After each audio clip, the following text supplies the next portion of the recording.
এটাই। Hello viewers, আসসালামু আলাইকুম। চলে এসেছি আমাদের ক্ষেত খামার দেখতে। তো এটা হচ্ছে আমাদের ক্ষেত। এখানে ধান, সরিষা, অন্যান্য সবজি বুনলে সবই হয়ে যায়। তো এখন পানি আসছে, এখানে প্রচুর মাছ আছে।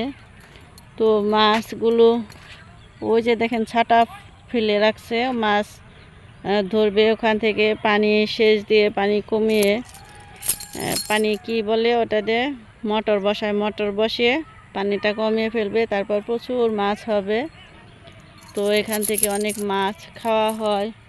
তারপর হচ্ছে ধান, সরিষা, এগুলো বিভিন্ন শাকসবজি পাশ দিয়ে বোনা হয়।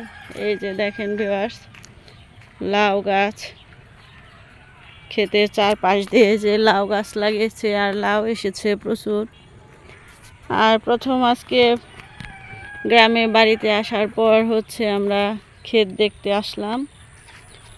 তো দেখে খুবই ভালো লাগছে। যে হাঁসগুলো দেখেন কত সুন্দর সাঁতার কাটছে পানিতে, আর কত সুন্দর পরিবেশ। এই যে দেখেন এখানে বাচ্চারা বসে হয়তো খেলা করছে পানিতে। আর এই যে দলগুলো, এগুলোর ভেতর ভেতর মাছ থাকে। এটা হচ্ছে গ্রামীণ পরিবেশে মাছ মারার আরেকটা জিনিস দেখাচ্ছি আপনাদের। তো আমাদের সবজি ক্ষেত যে চাষ করে সে হচ্ছে যে দেখেন এখানে এই পদ্ধতিতে মাছ সে ধরে। এটা হচ্ছে চাই বলে, চাই। আমাদের এলাকায় এইগুলোকে চাই বলে। এগুলো রাতে সন্ধ্যার সময় পানিতে ডুবিয়ে রাখে, আর সকালবেলা এসে এখান থেকে প্রচুর মাছ তুলে নিয়ে যায়। তো আমি আসার পর বলতেছে মাছ খাবেন নাকি, আমাদের মাছ দেবে। তো মূলা হয়েছে, শাকসবজি হয়েছে। তো ওই যে মামা চলে আসছে এগুলো দেখানোর জন্য। দেখেন কত সুন্দর ছোট ছোট মাছ এই যে ভিতরে আছে।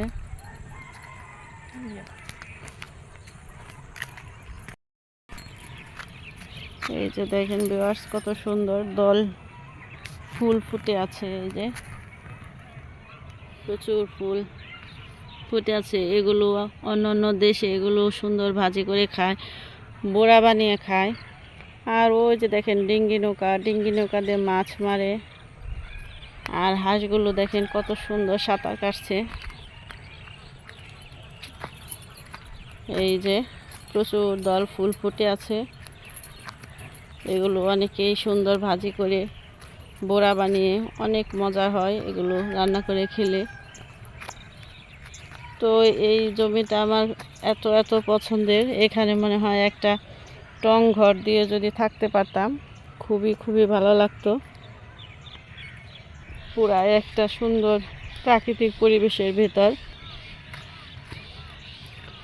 দেখার মতো একটা জিনিস।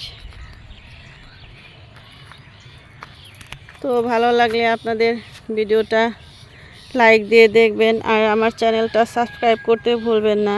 লাইক, শেয়ার, কমেন্টস ও সাবস্ক্রাইব অবশ্যই করবেন। তো ভালো থাকবেন ভিউয়ার্স, আজকে এই পর্যন্ত। আল্লাহ হাফেজ।